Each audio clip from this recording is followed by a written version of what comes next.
organic, unpredictable, unknown, lovely, beautiful, a sense of fulfillment.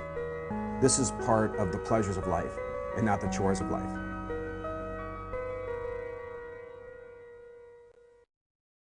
Today on Daily Iowan TV, scoring big on game day isn't just for the bars. Find out who else downtown cashes in when fans go out. And more than bumps and bruises, we take a look at concussions and UI athletics.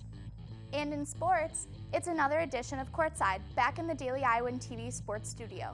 Daily Iowan TV is ready to go. I'm Tom Brokaw. For more than 100 years now, the University of Iowa community has been waking up to the Daily Iowan. Today, it's the largest newsroom in eastern Iowa. And now you can see the news every night on Daily Iowan TV and get it anytime worldwide at dailyiowan.com.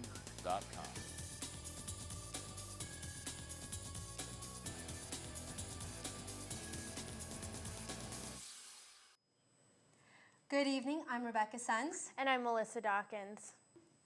Super Bowl means big business for the bars downtown, but they aren't the only ones jumping in on the action.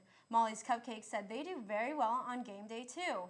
One UI student is rooting for the Broncos, but not without a sweet treat from the cupcake shop. And we passed by it and it sounded really good, so we came in. Molly's Cupcakes is ready to go all day with the Broncos and Seahawks themed icing. And what do Budweiser, Volkswagen, and the University of Iowa College of Dentistry all have in common? Well, this year they all have Super Bowl commercials. Here's a little sneak peek. A UI senior in the dental school scripted the 30-second commercial. The college made the spot to get patients in the door for dental work and care. It only airs regionally, but the creators wanted it to be just as entertaining as the national commercials. A University of Iowa student is facing felony charges for attacking another man. Police say 20-year-old Shane B. Kelly broke the victim's jaw in September. That's right. Doctors reportedly wired the victim's jaw shut for several weeks to fix 2 breaks. Police booked Kelly on Wednesday. He's charged with assault causing serious injury. He could face up to 5 years in prison. And in Iowa City, police are still trying to find a man accused of assaulting a woman in downtown building. Police believe this man grabbed a woman in the Plaza Towers last Friday. The woman said she screamed and he let her go. She was not harmed. Police want anyone with information to call Crime Stoppers at the number below. NFL officials are saying the number of concussions is down this year compared to last due to new regulations and better monitoring. Concussions are also a major concern for athletes here at the University of Iowa. DLN Iowan reporter Megan Sanchez is standing by with today's Medical Minute. Megan? Thanks, Melissa. That's right. Both contact and non-contact sports can pose some serious risks for student athletes. I went out this week to dig a little deeper in what it means to bruise your brain. Take a look. Helmets hit and falls happen.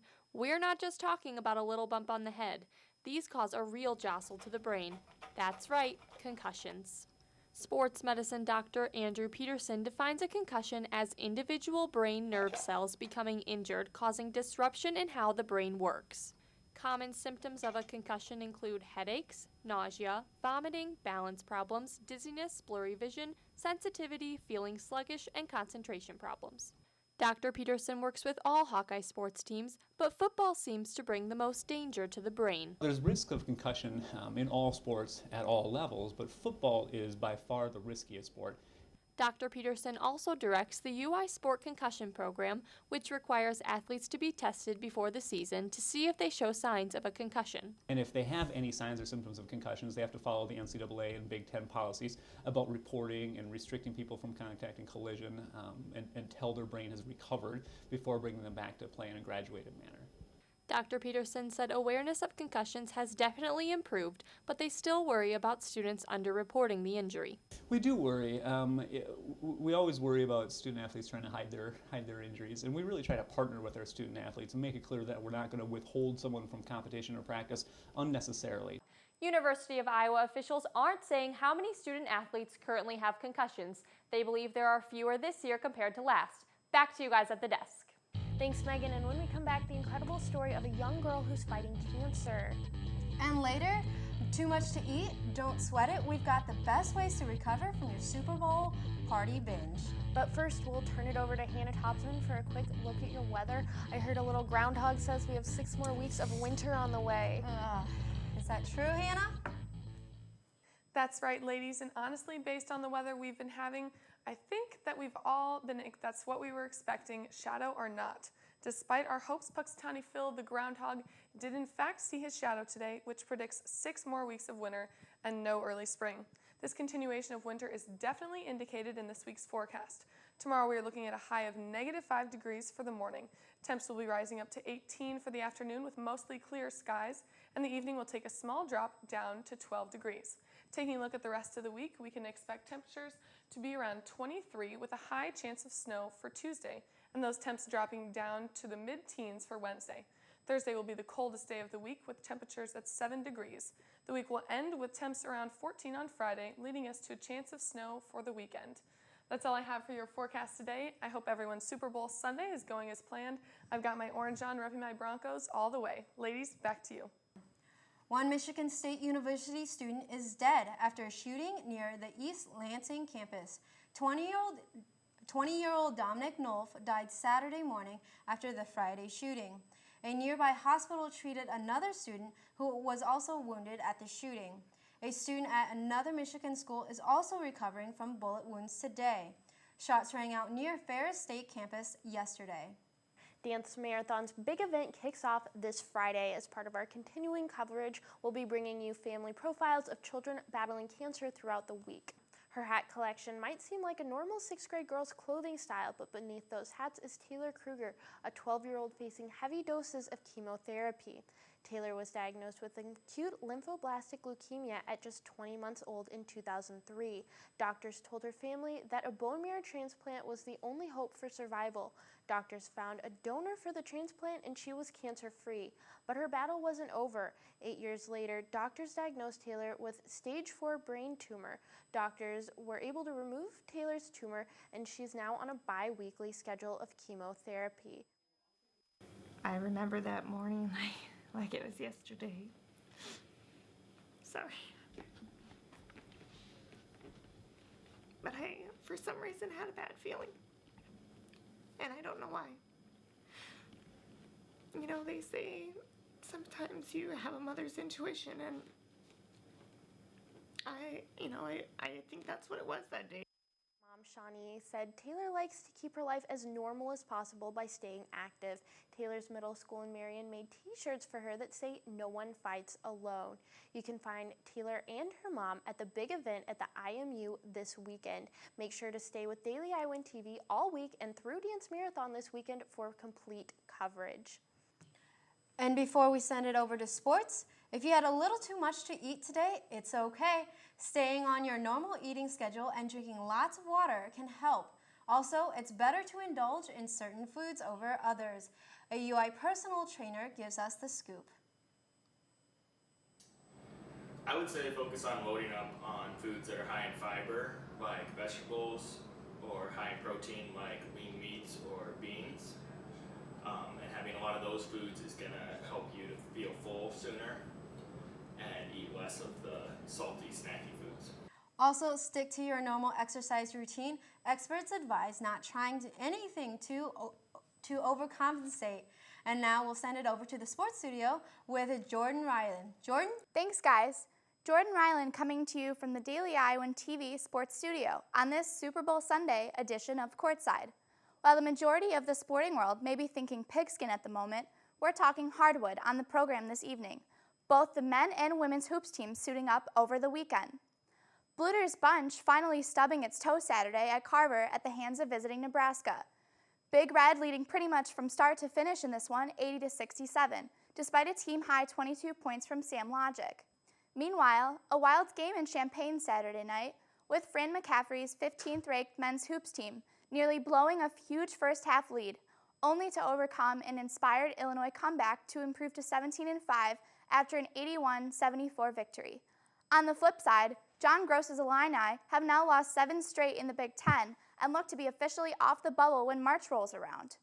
Another double-double off the bench for Gabriel Olszewski in this one, but it was Devin Marble's game high 17 that lifted the Hawks down the stretch. Combine that with his midweek performance against Michigan State, and what do you get? Our courtside player of the week. Daily Iowan TV Sports' Rachel Bedell has more. Hi, I'm Rachel Bedell here with Player of the Week, Devin Marble. Devin, so can you give me a play-by-play thought process of that last shot going at the end of regulation? Well, we just wanted to get a good shot, so I just told everybody to watch out, get an isolation play. When I crossed over, I knew Gary Harris was going to shoot the gap, so that's why I sprint back. When I released the shot, I thought it was good, and then we got another good opportunity with Mel getting the rebound. They just made a good defensive play. During the end of the game, you guys had 14 minutes without any shots made. What are you and the team doing as a whole to make sure that doesn't happen again? Well, a lot of people are saying that, but at the same time, we were getting a lot of foul calls. So we were getting points from the free throw line, and we missed a couple free throws at the same time, but I don't think we missed that many shots, and we were getting fouled a lot. So it also limited us from being able to score buckets as to how many calls were being called. So, all we got to do is continue to do what we do, and we can't really focus on the outside stuff. How important do you think it is for you to make plays that get the team and crowd really pumped up and going into those type of games? I think it's key, just getting out in transition, knocking down big shots and key moments, I think, play a big part in all of that. And this crowd does a great job of giving us that energy to be able to perform for 40 minutes. And we just happened to come up short on Tuesday. Thank you. That's our Play of the Week, Devin Marble this week. I'm Rachel. Back to you guys in the studio. Thanks, Rachel. Taylor Axelson and Dalen Sochek ready to take us home with their weekly 5 things. But as you would expect, our courtside staff with their own Super Bowl predictions. And with the votes tallied and a little bit of number crunching, we can officially guarantee a final score of 30-26 in favor of the Seattle Seahawks. You're welcome, Mr. Wilson. That's all we have in the studio tonight. Taylor, Jalen, take it away. Hello and welcome again to 5 Things. I'm Taylor Axelson. And I'm Jalen Sochek. Each week we're going to count down 5 new facts on Iowa basketball to give you guys a whole new insight into the team. So let's get to it. We recently caught up with Iowa's very own Josh Oglesby. The junior shooter has been known to knock down threes left and right. Last year, he made 42 of his 52 field goals from long distance. That means he only took and sunk 10 other shots from inside the arc. Everything else came from the outside. Last season, 76% of his offense came from the three-point range. So with figures like that and numbers like these, who else would we ask for tips on how to shoot a three-pointer? That's right, and with so much success on the court, we wondered where all his success comes from. Here are 5 ways that Oglesby finds the net from the arc. When I'm shooting a three, I usually think of getting my feet set and making sure I follow through, especially get the ball up high. I also try not to think about it and just have confidence when I shoot it. So last season, Oglesby made 52 of 156 three-pointers, which means he made about 26% of his shots from the arc. He said that wouldn't be good enough and wanted to improve. This season, he has made 14 of 24 three-point shots, which means he is making almost 60% of his shots outside the arc. I would say that is an improvement. Even though he is not playing as much this season, the fact that he's making 60% of his three-point shots could really help out as Iowa makes its way towards March Madness. And crunch time, Oglesby could really help out for a win. And that's all we have for this week. Thanks for hanging out with us, and be sure to tune in next week where we'll throw you 5 more things your way. Back to you guys at the desk. And only with Daily Iowan TV can you hear what the latest headlines will be in Monday's pages of the Daily Iowan.